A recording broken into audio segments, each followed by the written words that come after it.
to another edition of the Cashing In on Creativity podcast. I'm your host, Bruce Outridge. Today, we're going to be talking with artist, networker, and instructor, Heather Dahon. And now, Heather is part of the Creative Collective. She's also a fine artist herself, and she does a lot of teaching in the area, especially with people who are special needs. This is going to be a great interview. Let's get on. I met Heather through Burlington Chamber, and we're going to find out exactly what she's doing as far as her art. So let's get on to the interview.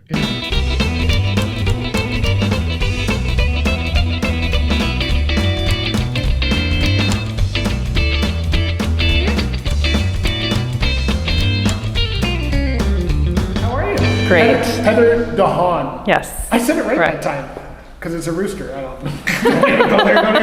know. So we met before. We met at the Burlington Chamber of Commerce. You guys were doing a sponsor table there. And I didn't see you since because usually enough of me, let's go. But I met the rest of the team. So yes. You're an artist as well. Yes. All right. And you're doing fine art. This is your work here? Yes. So I'm primarily a painter. Okay. I paint with acrylics and water-soluble oils. So, yeah. Okay. How long have you been doing that? I've been creative my whole life. So I've always worked in a creative field. I was creative as a child. And then I worked in the fashion design industry and kind of got phased out of that because it's been very difficult. Did you do illustration in the fashion design? Yeah, I did drawings, technical drawings, illustration, design work. What was that like? I'm always just from a general standpoint. I don't want to know, but as far as illustrate, because people see that a lot. They see people drawing dresses and a lot of. That's how they get started, and it looks so easy. Oh, you just design. To me, I couldn't design a dress if I tried. I wouldn't even know where to start. I know they go like this, and that's about all I know. Right. So is it as easy as people seem to make it out, or? No, it's not easy at all. Clothing design and technical design and illustration, it's pretty challenging. You have to understand proportion and bodies and what. Taking a garment and actually making it is what I did for part of my job. So I learned a lot. I worked with a lot of amazing people at a lot of really neat different companies. I worked for a little children's wear company in Hamilton, and then I worked at Roots for a while. I worked at Campus Crew in Brantford, and I worked for Cougar Boots in Burlington here. I did footwear for a while, so I learned about that. So and that's why you're not doing any illustration, just you're painting now. That's enough. Is that how it was? It's a difficult industry. A lot of things shifted to be made overseas, so that provides. It was great, but also challenging. And always working for someone else, I just kind of felt like they wanted me to come up with the next great idea that would make them a lot of money. So I felt a little bit like I was being used all the time creatively, and it wasn't very fulfilling. So I ended up getting laid off from one of the jobs, and it was actually perfect timing. I started volunteering in my kids' school and started up an art club. Okay. And then I was really remembered and it reminded me how much I love art, how much I love working with kids, and that excitement of creativity. And with kids, they don't have a lot of like, oh, I can't do this or I can't do that, us adults do. But kids are uninhibited, and it was just a wonderful time, and it really sparked this kind of second part of my life. So I started working with kids and teaching kids and finding employment doing that. I worked with Art House in Oakville and did after school programs for kids who wouldn't normally ever access these type of programming. So it was wonderful. And then I drove by the Oakville Art Society quite frequently, and I ended up just stopping in there right before the pandemic and said, I would love to teach adults. Maybe this is something that they were interested in. Because I used to teach there. I messed them all up. See, now you came in and corrected them. They said all good things about you. So they were looking for new teachers, and I started with just teaching beginner acrylics, and the pandemic happened, so I did Zoom teaching, which was really challenging, but also I learned a lot. And then after that, I went back to the Oakville Art Society, went back to Art House programming, started up in person. I also started working with a wonderful organization called Community Living Burlington. So I taught adults with developmental disabilities, and we just did art time every week, and that's been wonderful. I still do that now. Well, thank you for doing that, because my stepson, and he just passed away, was part of community living. He was autistic. He was like a 2-year-old, but he passed away earlier this year. 49. He's 49 now. But community living Burlington.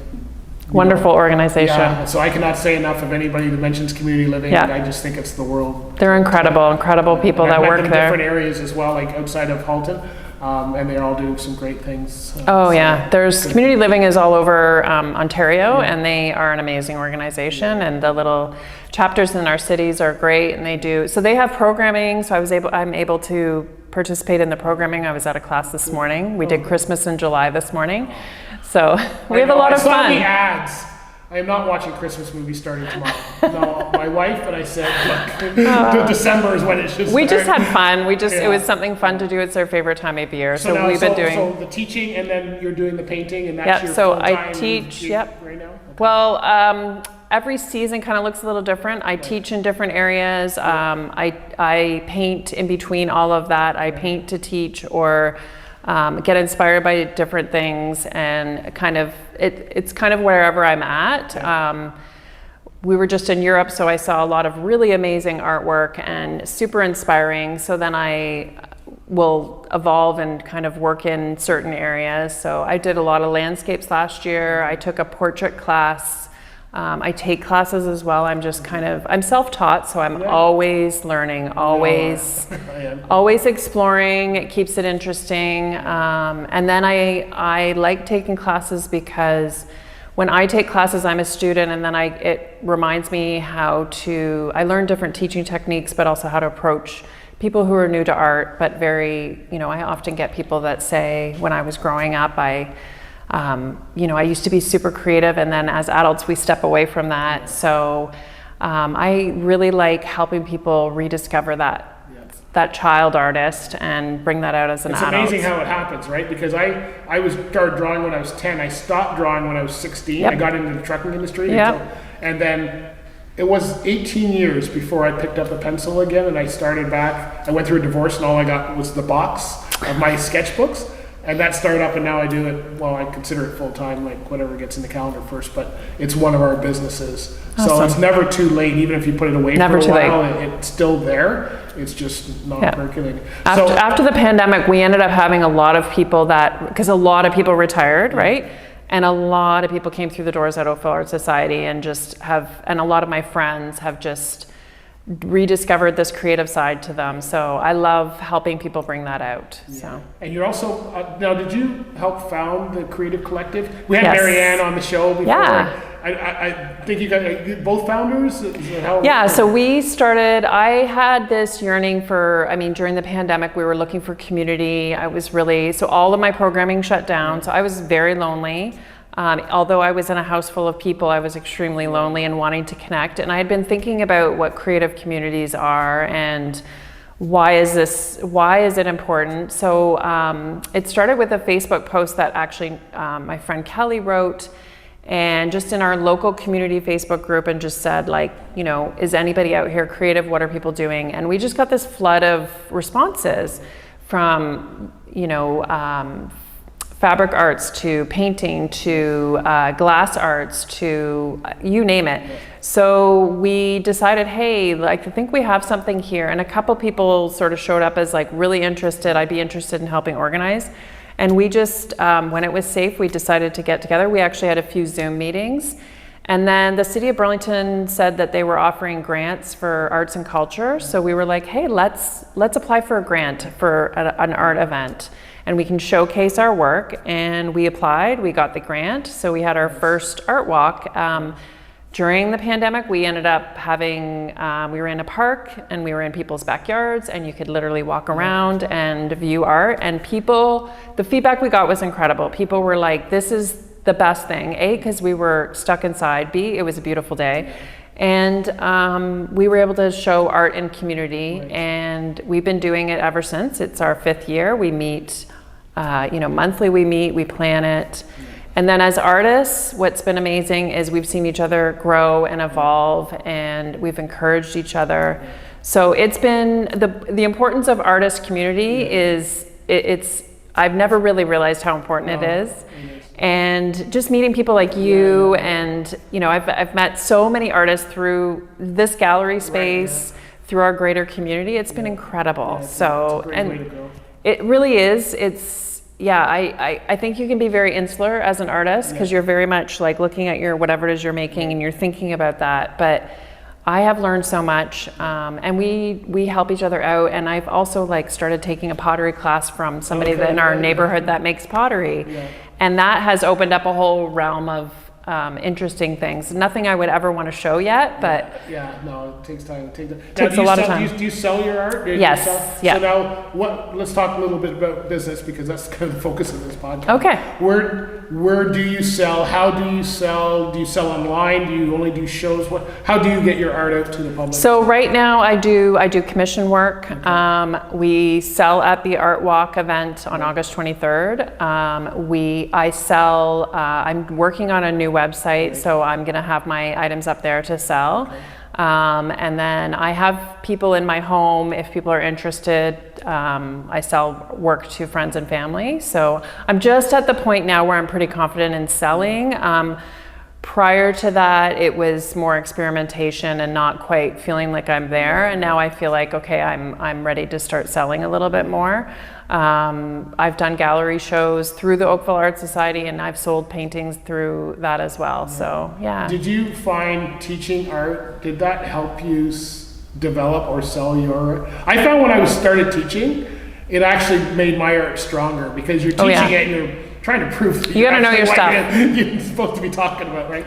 And kids would ask. It doesn't matter how they would ask, and I kind of had to get my game back up again. It would, when I started teaching, because you were really in front of a lot of other people. Did you find the same thing when you? Oh yeah, especially as a self-taught artist, there's quite a lot of imposter syndrome. Oh yes. So I had to really. Never good enough, right? So we think. Yeah, and I had to I don't have a piece of paper behind it. I don't have the schooling, but I have a lifetime of schooling and education, and I'm really I teach a little differently. I don't have a lot of rules and structure. It's a lot about bringing out who you are as a person and showing that on whatever it is you're making. And I think that's super important, and it's really countercultural to how sometimes we're learning things.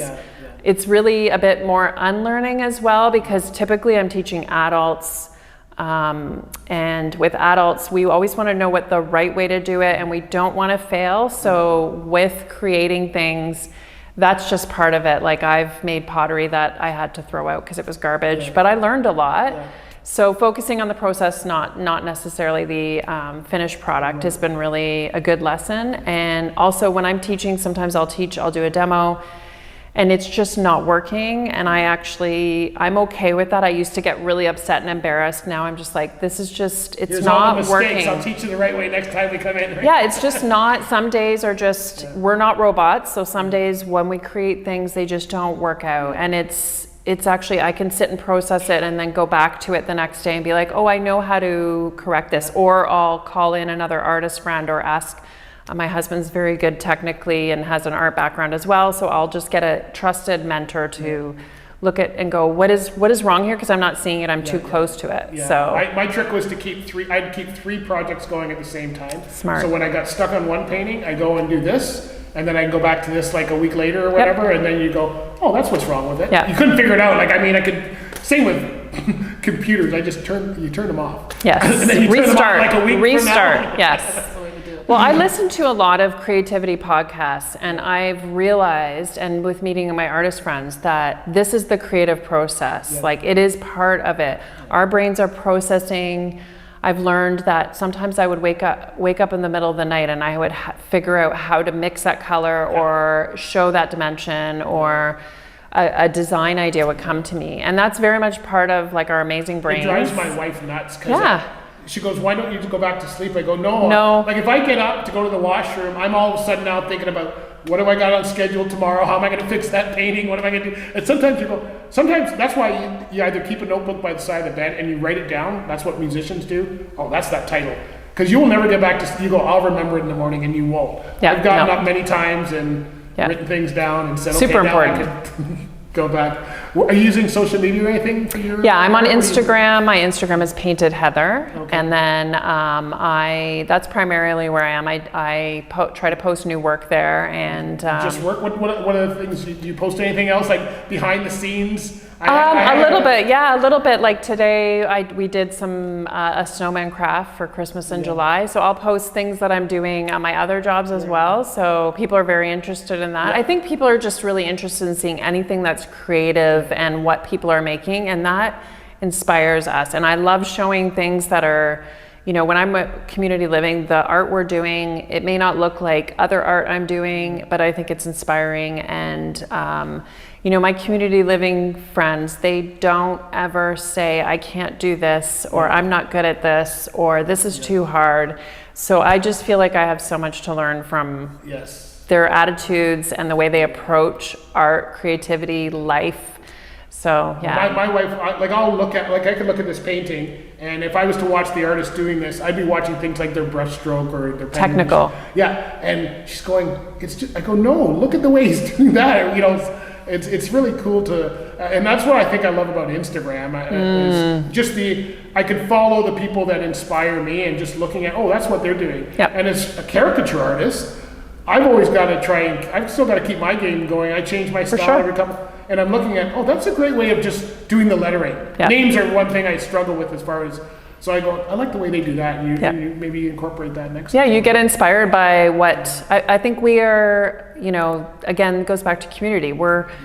It's important that we be in community, we don't work in a silo, and that we get inspired by what other people are doing. Like when I come to a gallery like this, I'm incredibly inspired by what are other people doing, when I see what friends are doing. And then you can, if you know the artist, you can say, well, how did you do that?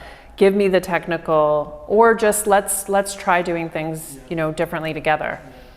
So your creative collective, that's going well, and you guys hold paint nights here in the Blue Dog Gallery. Yeah, so we have artist socials here. You can come in, bring any art that you're working on. You can bring in whatever you want. Usually, we connect, and it's been a wonderful, amazing. Sometimes I'm like, I don't really feel like going. I could just stay home. It's cold out.